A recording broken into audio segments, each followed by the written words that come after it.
Nungsiba Amasung, Asida Punna, Yamna Maru Wipao, Dua Khomjinbikhibana, Louminnasi, Chinfa Puhouro, S.A.W.gi, S.A.W.gi Kau Krabadi, Nungsiba Songadaba, S.A.W. Marakta Songadaba, S.A.W. Dawa S.A.W. Songadaba, Migi Yumdo, S.A.W.gi,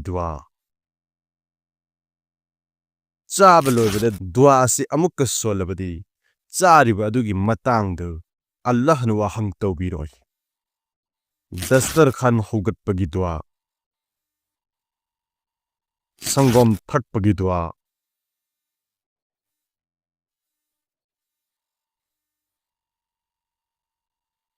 Zamzam Ising Thak Pagidwa, Ising Thak Pa Amadi, Loibagidwa, Awang Bakaba Amadi, Anem Kumbagidwa,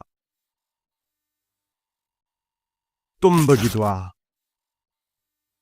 Tumba Hugat Pagidwa, Toilet Tatsang Bagidwa, Toilet Tagi Toklak Pagidwa, Wuzu Tawbagidwa,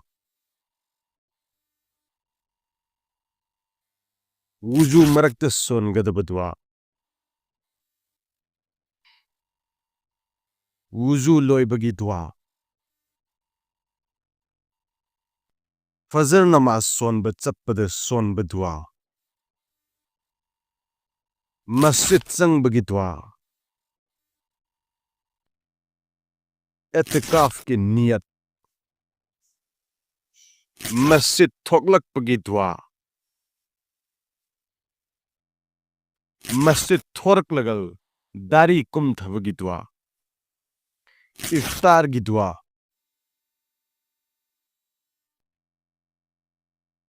Roza Thagi, Tarani de Sonbadwa, Fi Set Bagidwa, Fi Hong Bagidwa, Fi Ahan Beset Bagidwa, Mingsel Yengbiyu, Zahaz Amasung Hi Tong Bagidwa, Yumdagi Thoklak Bagidwa, Yumda Tsang Bagidwa, Safar Langfai Chat Bagidwa, Khungang Tsang Bagidwa, Hamfam Loibada Songadabadwa, Safar Langfai Dagi Halak Bagidwa, Gari Tong Bagidwa, Bazar de Sambagidwa, Fakti Khanba Amadi, Paukum Gidwa, Haibadi, Fakti Khanbada Alhamdulillah Haigani. Aduga Taribumi Aduna, Yarhamukumullah Hairaga Jawab Pigade. Aduga Yarhamukumullahu Haiba Adugi Jawab to Yahdikumullahu Wayuslihu Balakum Haigani. Salam Taurga Kut Paina Bagidwa. Mina Salam Tamlak Pagi Paukum. Musalman Nataba Atopa Mina Salam Tauruk Labadi, Hadakallah Haina Paukum Pigan. Tabak Amatauge Kanbada Son Gadabadua. Tabak Kudding Maki Ahubada Son Gadabadua. Tam the Tabak Amatang Nabado, Son Gadabadua. Tabak Tobado, Line Abadua. Apamba Ama Fang Zabagidua. Sounding Bumatam the Son Gadabadua. Awabatar me Ubad Son Gadabadua. Nungaiba Pau Tabada Son Gadabadua.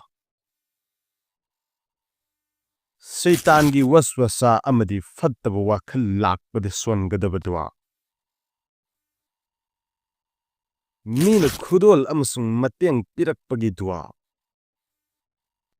Yek Nababu Ki with the Son Gadabadua. ilma hengat hanbinaba dua, para fanaba dua, mama mapagi dua, maihau langpok thokpada sonba dua, landol koknaba dua, nong chubada songadaba dua, nonglei nongsi sitpa ningthau khongba amasung nong khakpada songadaba dua, nong chunaba dua, kum amagi ahanba uhai chabagi dua, numit thoklakpagi dua, numit changkhibagi dua, tha ubada songadaba dua, nong mapanbagi tha ubada songadaba dua,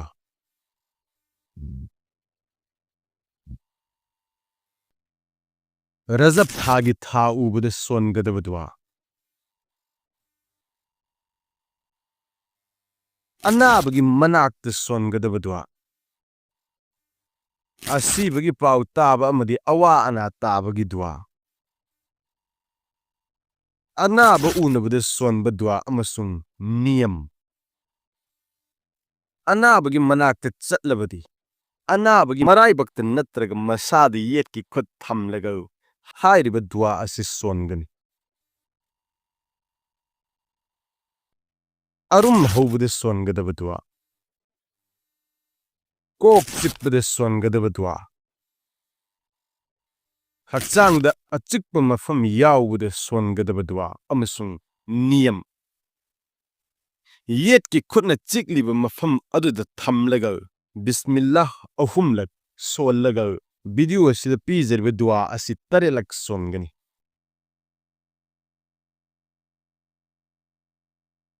Kabarda ziyarat changbada sonba dua, janazagi khut punbada sonba dua,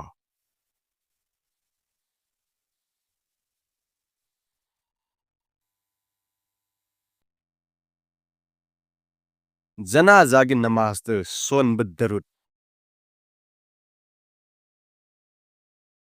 ahal nupa amadi nupigi janazagi dua,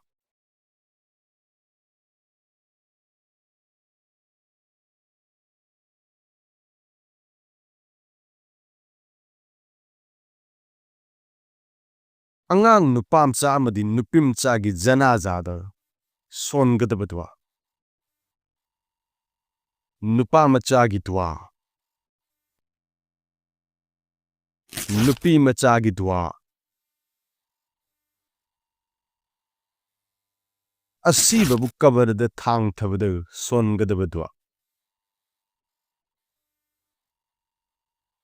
mayatki kabarda leibak happagi dua, ahanba leibak happada,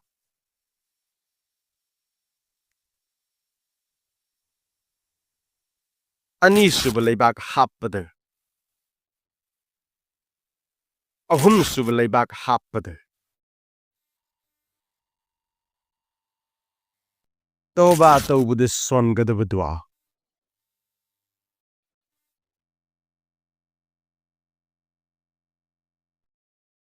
kurbanigi sa lendringida sonba dua, kurbanigi sa lelaba matungi dua,